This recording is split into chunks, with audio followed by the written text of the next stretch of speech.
All right, we'll move on to worst team, and I'm going to jump in here and just say Inter Miami, making me watch 90 minutes of them watch the ball as they tried to defend, made me want to tear my hair out. They lost 5-1.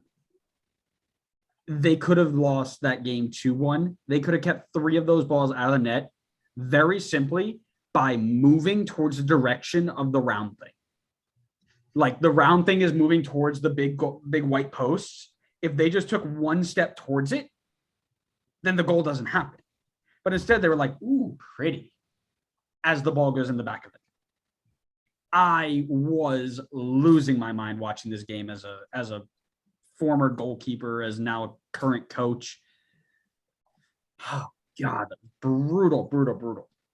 And Austin ran them out of Texas. They watched the ball, and they also watched Austin as they ran them out of Texas. Midfield, non-existent. Back line, like, and I'm going to pick on somebody from the back line in my flop of the week, so we'll get to that. But, I mean, literally, it was just like anytime they got in behind the back line, it was like, okay, that's a goal. Give up. Gonzalo Higuain was their hardest working player. Oh, yikes. Like, he and his game wasn't great. A lot of fans were saying that he's got to go because his decision making was poor. How do you blame a guy for his decision making being poor when he's got 3 options in the attacking third? It's this team was just flat out atrocious. Austin handled them well, but it was them or Toronto, and they were just bad. Yeah, it's pretty fair to say when you give up 5 goals. Never going to look good. My team, oddly enough, for flop of the week was Toronto FC. Like I said, I was stuck between the two. I figured you'd go one. Yeah. So we're just talking about 2 games this whole week, basically. We're just talking about the Austin and Red Bull games. Honestly, I feel like I should have potentially put Atlanta here after losing 3-0 to Colorado, but I would have accepted that. I'm going to go with Toronto here because, for one, Toronto was the home team. Never a good look to lose at home, let alone 4-1 at home. And I figured Toronto would struggle at the start of the season, especially without Insigne. But man, I didn't expect them to look this bad.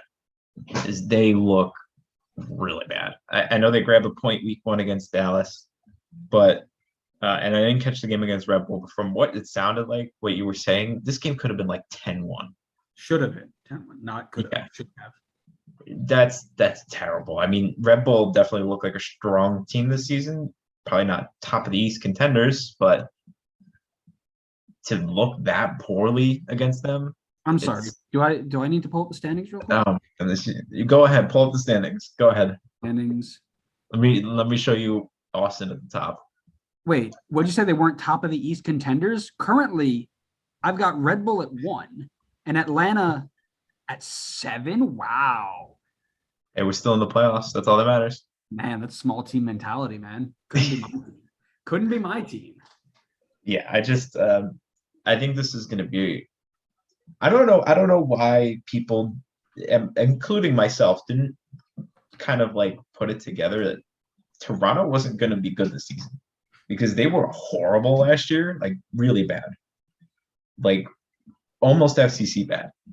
And what did they do to improve the team? They brought in guys who, for one, aren't even coming until July. And then 2, they didn't bring in enough replacements for the guys that they lost. And I mean, they lost good players like Richie Larea and Marky Delgado. This team is going to struggle. They are going to be bad. I'm going to say it now, because I truly believe it. This team is going to be bad this season. And Lorenzo Insigne has got his work cut out for him when he joins in July. This team needs so much more than Insigne, let's be real. But the issue is Bob Bradley is trying to play LAFC football with a team that finished with FCC talent. With FCC, yeah, that's exactly fair. He's trying to run the midfield like Atuesta did with Michael Bradley, his son. He's trying to play wingers like Carlos Vela, who is Ralph Priso. Good player, not Carlos Vela. He's trying to make Jesus Jimenez Adama Diamande. It doesn't work. When he gets his players in, you see a different TFC team. But Bob Bradley ball doesn't work with this TFC team. It's just the way it is. Yeah, it's a lot easier to build your team when you start from scratch, which he got to do with LAFC. But now it's going to take some time to rebuild this team. Insigne is a good start, but boy, do they need to. He's not young. They need to piece it together quickly if they want to get the best out of him. Right.